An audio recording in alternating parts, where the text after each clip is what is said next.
امام شناسی ہے اور دین کے ایک اہم رکن کے بارے میں جاننا ہے، اور اگر ایسا ہے تو یہ مقصد آج بھی ہم جزوی طور پر یا کسی حد تک حاصل کر سکتے ہیں۔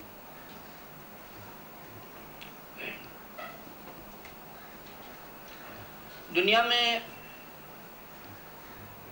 ہر وہ دانشمند انسان کامیاب ہو جاتا ہے جو باریک نگاہی سے یعنی باریک بینی سے کام لیتا ہے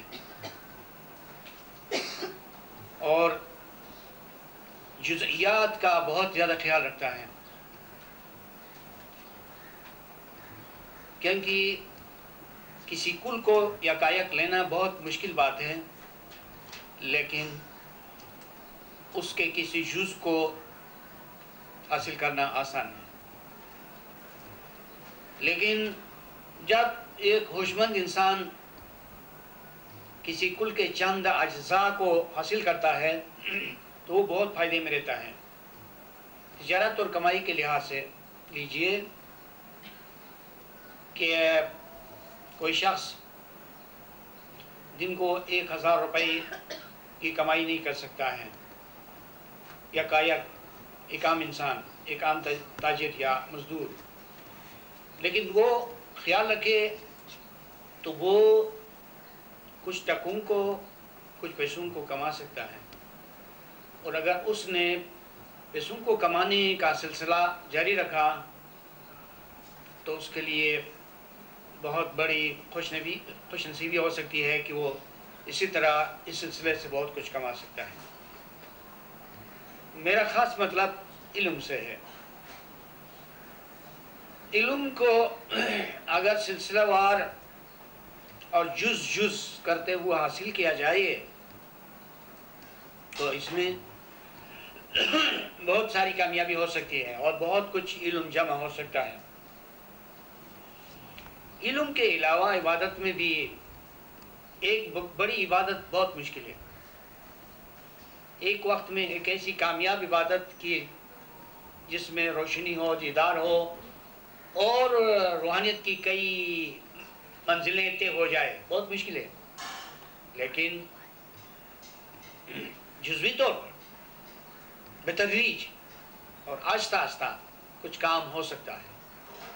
لہذا دانشمند وہ ہے جو عبادت کے معاملے میں بھی تھوڑی سی کمائی کو غنیمت سمجھے اور یہ خیال کبھی نہ کرے کہ اگر ہوتی ہے تو ایک بہت انقلابی عبادت ہو، اور اگر نہیں ہوتی ہے تو چپ کیسے رہے۔ یہ دانشمندی نہیں ہے۔ عبادت میں انقلاب بھی اس وقت آ سکتا ہے جبکہ مومن عبادت کے سلسلے کو جاری رکھتا ہے اور جز کر کے عبادت کی کمائی کو حاصل کرتا ہے۔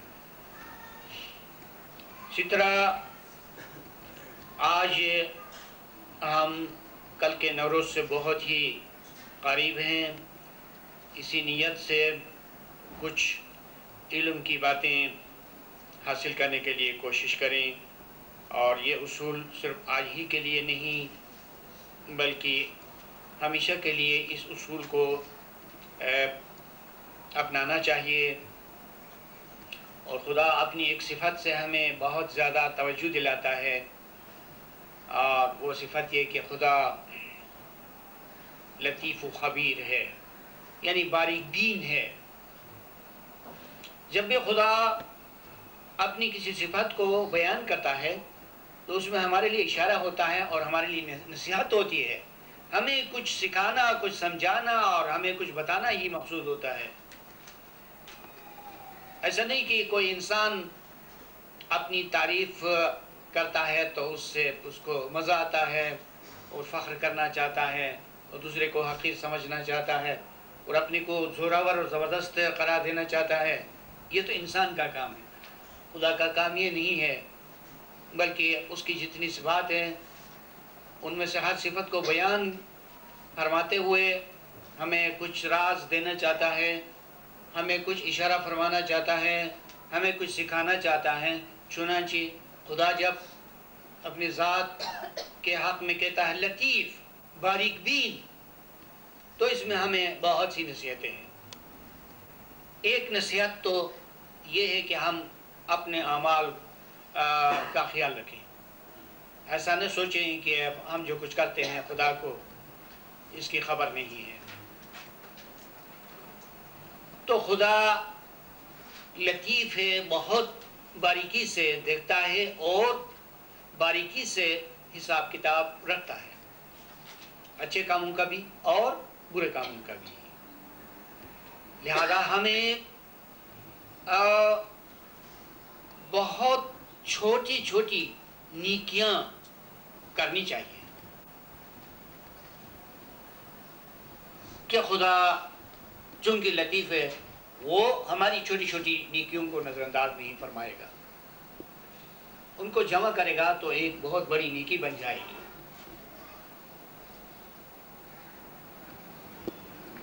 چنانچہ انسان کے لیے عقل کی ازحد ضرورت ہے، بہت زیادہ ضرورت ہے. اگر عقل کی ضرورت ہے تو عقل کی ضرورت کو کس طرح محسوس کریں؟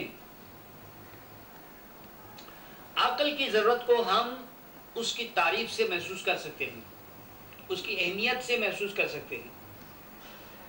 اور جس چیز کی اہمیت کا پتہ چلتا ہے تو انسان کے اندر اس کی جستجو پیدا ہو جاتی ہے، شوق پیدا ہوتا ہے. کسی چیز کی خوبی کی وجہ سے، کسی چیز کے حسن کی وجہ سے، کسی چیز کی افادیت کی وجہ سے اس چیز کی جستجو، طلب، خواہش، شوق پیدا ہو جاتا ہے. اور ہمارے لیے فائدہ اس بات میں ہے کہ ہم اپنی ذات کے اندر علم اور عقل کے شوق کو اجاگر کریں اور بیدار کریں، اس میں اضافہ کریں. ہمارے اندر علم کا شوق اس قدر مضبوط ہونا چاہیے، اس قدر شدید ہونا چاہیے کہ ہم بڑے قدردانی کے ساتھ علم کی طرف رجوع کریں. ہمیں علم کی طلب پیدا ہو جائے، شوق پیدا ہو جائے، بلکہ عشق پیدا ہو جائے. جب علم کا ہمیں عشق پیدا ہو جائے گا تو کبھی بھی اس کی طلب سے ہم غافل نہیں رہیں گے اور ہم کو آرام نہیں آئے گا. عشق کی یہی علامت ہوتی ہے کہ کسی چیز سے عشق ہو تو وہ عشق اس عاشق کو آرام سے بیٹھنے نہیں دیتا. کتنی خوش بختی ہوگی کہ ہمیں علم کا عشق پیدا ہو جائے تاکہ ہم علم کے لیے بے تاب و بے قرار ہو جائیں، اور پھر یہ ہماری بے تابی و بے قراری خدا کے حضور میں ایک دعا اور درخواست کی حیثیت سے بھی کام کرنے لگے گی اور خدا کو رحم آئے گا کہ ہم ایک بہت ہی جائز اور بہت ہی مناسب بلکہ ایک ایسی چیز کی طرف مائل ہیں جس کو خدا بھی محبوب رکھتا ہے. تو اس وقت خدا جو مسبب الاسباب ہے، یعنی وسائل کو مہیا کر دینے والا، سبب کو بنانے والا، ہر گناہ سبب کو بنانے والا، ہر گناہ ذریعے کو پیدا کرنے والا ہے، وہ ہمارے لیے علم کے ذرائع اور وسائل پیدا کر دے گا. اور یہاں تک کہ ہم علم لدنی کے بہت ہی قریب ہو جائیں گے. اور علم لدنی جو ہے وہ ایسا نہیں کہ خدا نے اس کو ایک خاص وقت کے لیے مخصوص کر رکھا ہو، اور خدا کی ایسی صفات عالیہ ہیں اور ان کو دیکھا جائے، سوچا جائے تو اس کی ذات میں بہت بڑی رحمت ہے، بہت بڑی مہربانی ہے. اور اس لیے خدا ایک بہت ہی پیاری چیز عقل اور علم پر بندش نہیں لگاتا، اس کے دروازے کو کھولے رکھتا ہے۔ تو یہ ہے ایک تمہید۔ اور سب سے پہلے اس مقالے میں جو ایک چھوٹی سی کتاب بن رہی ہے جس کا نام اسی دیباچے میں آیا ہے لب لباب یعنی عقل خالص، اس کتاب کا ایک دیباچہ ہے جو آپ کے ہاتھ میں ہے، اور سب سے پہلے بسم اللہ ہے، اس کے بعد وہ آیت قرآن درج ہے جس میں صلوات پڑھنے کا حکم دیا گیا ہے، اور اس صلوات کے کئی معنی بتاتے ہیں، اور ان میں سے ایک معنی یا کی تعویل پیروی اور فرمان برداری کے ہیں۔ پیغمبر اور آل پیغمبر کے پیچھے پیچھے چلنے کی تعویل ہے اس ارشاد میں، اس لیے کہ آخر میں ارشاد وسلموا تسلیما، اور فرمان برداری کرو، پیروی کرو جیسا کہ پیروی کا یا فرمان برداری کا حق ہے۔ تو تسلیم فرمان برداری کو کہتے ہیں۔ سلم سلام کرنے کو بھی کہتے ہیں، سلمو یہ صیغہ جمع ہے امر کا، اور فرمان برداری کرو، تابعداری کرو جیسا کہ تابعداری کرنے کا حق ہے، صحیح معنوں میں یعنی بجا طور پر آپ پیروی کرو اور فرمان برداری بجا لو، کہ یہ صلوات اور سلام کے معنوں میں سے ایک معنی ہے۔ اور اس کے بعد اللہم صلی علی محمد و آل محمد یعنی درود ہے جو مومنین پڑھا کرتے ہیں، اور اللہم دعائیہ لفظ ہے، اس واسطے میرا خیال تو یہ ہے کہ جب ہم صلوات پڑھتے ہیں اور جب اللہم کہتے ہیں تو اس وقت ہاتھوں کو بلند کرنا چاہیے، کیونکہ اس میں درخواست ہے اور طلب ہے اور مانگنے کا موقع ہے۔ اللہم صلی علی محمد و آل محمد، یہ دعائیہ انداز ہے، لیکن عام طور پر دیکھنے میں آیا ہے کہ لوگ اور مومنین اس کا خیال نہیں رکھتے ہیں اور اس سے باریکی تک نہیں جاتے ہیں۔ یہ علم کا معاملہ ہے، علم ہی ہمیں کچھ سکھاتا ہے اور کچھ بتاتا ہے، اور ادب اور مانگنے کا تقاضا بھی یہی ہے، اصول بھی یہی ہے کہ ہم اللہم صلی علی محمد و آل محمد اس کے معنی کو سمجھے اور ہاتھ کو دعا کے لیے بلند کریں۔ یہ ایک تجویز ہے ہمیشہ کے لیے۔ اور اس کے بعد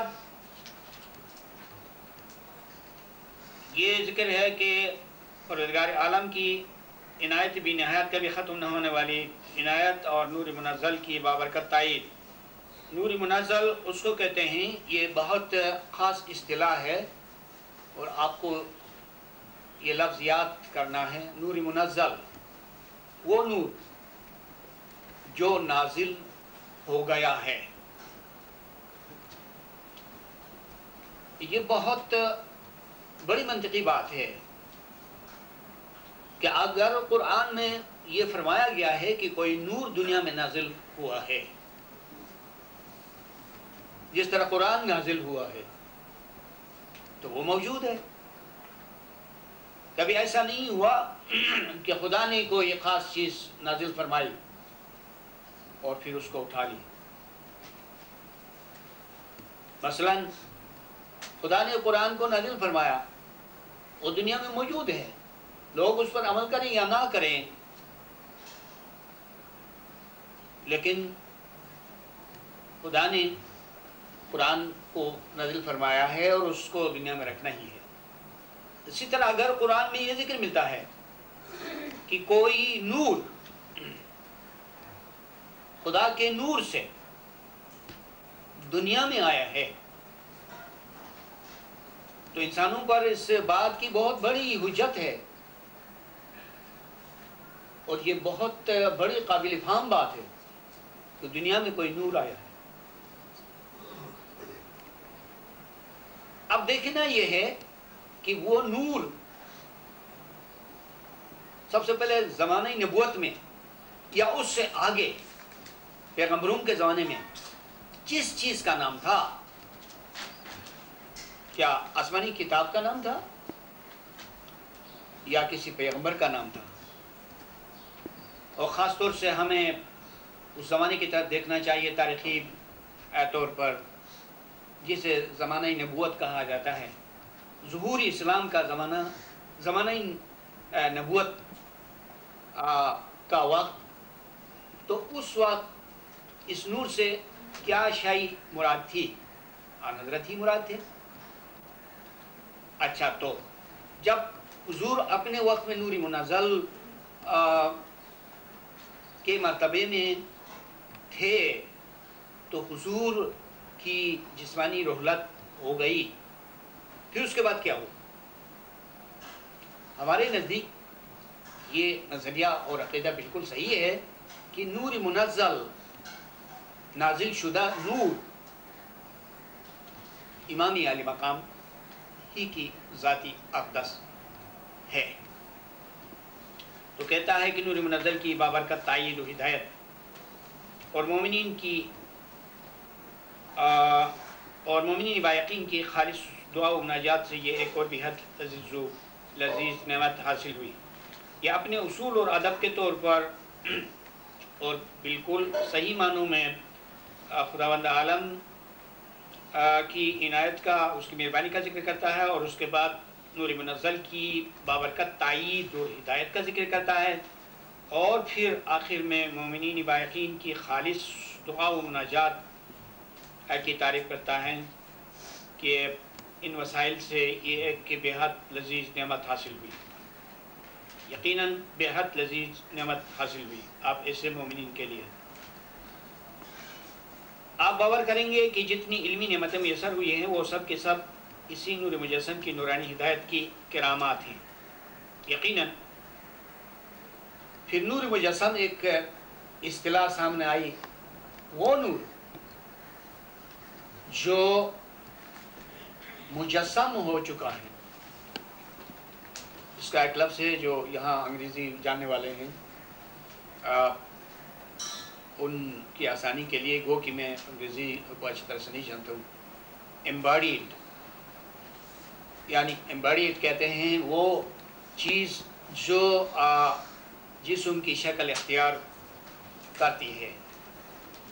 وہ نور جو ایمباڈیڈ ہو گیا ہے، یعنی وہ نور جو مجسم ہو گیا ہے،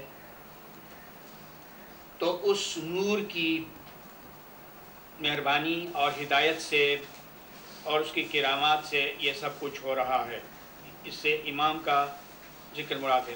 اللہ تبارک تعالی ہمیں فقر اور ناشکری کی بیماری سے محفوظ رکھے۔ یہاں بیماری فقر اور ناشکری کو ایک بیماری قرار دیتا ہے، اور اس کے بعد دوسرے نقطے میں کہتا ہے قرآن حکیم ہدایت سماوی کا بھی مثال سرچشمہ اور حقائق و معرف کا بے پایان خزانہ ہونے کے ساتھ ساتھ اخلاقی اور روحانی امراض کے لیے ربانی شفاخانہ بھی ہے۔ تو قرآن کریم کی بہت سی حیثیتیں ہیں یا کہ اس کے بہت سے پہلو ہیں، اور ایک حیثیت میں قرآن ایک شفاخانہ ہے، ایک ہاسپٹل ہے، روحانی اور اخلاقی۔ اس کی مثال کس طرح، یعنی قرآن اپنے ایک پہلو سے روحانی شفاخانہ ہے۔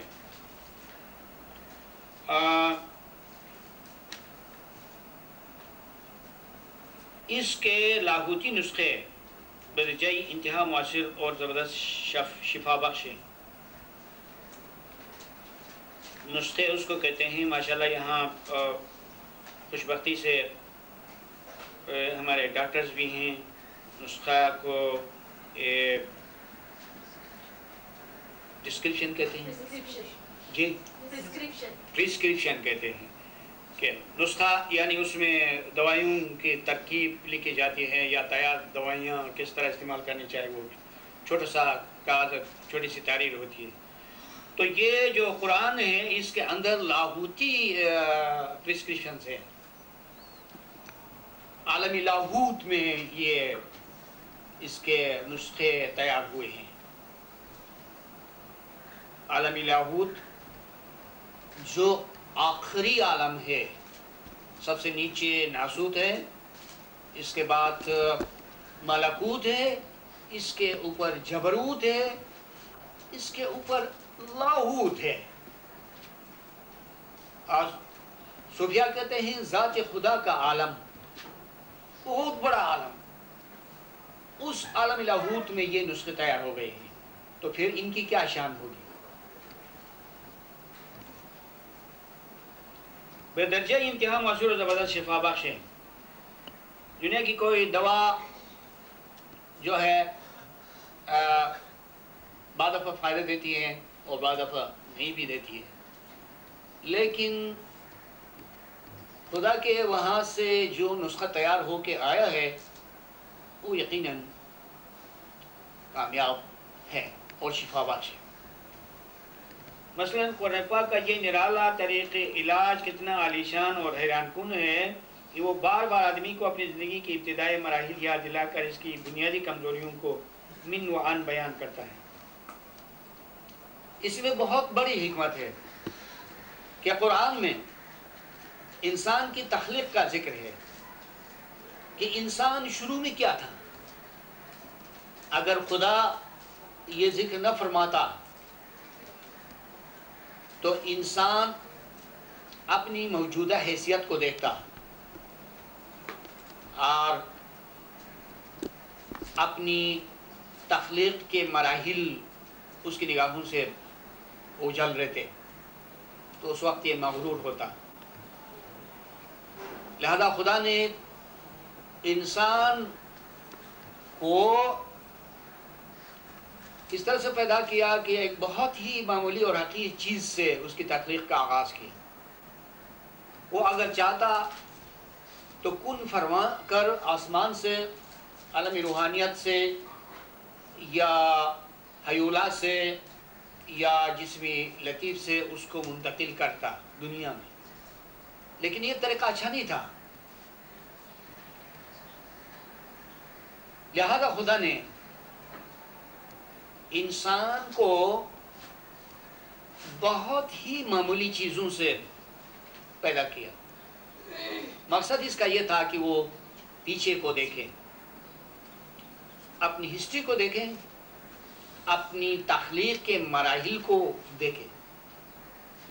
چنانچہ خداوند عالم نے انسان کی کمزوری کو اس کے علاج کے طور پر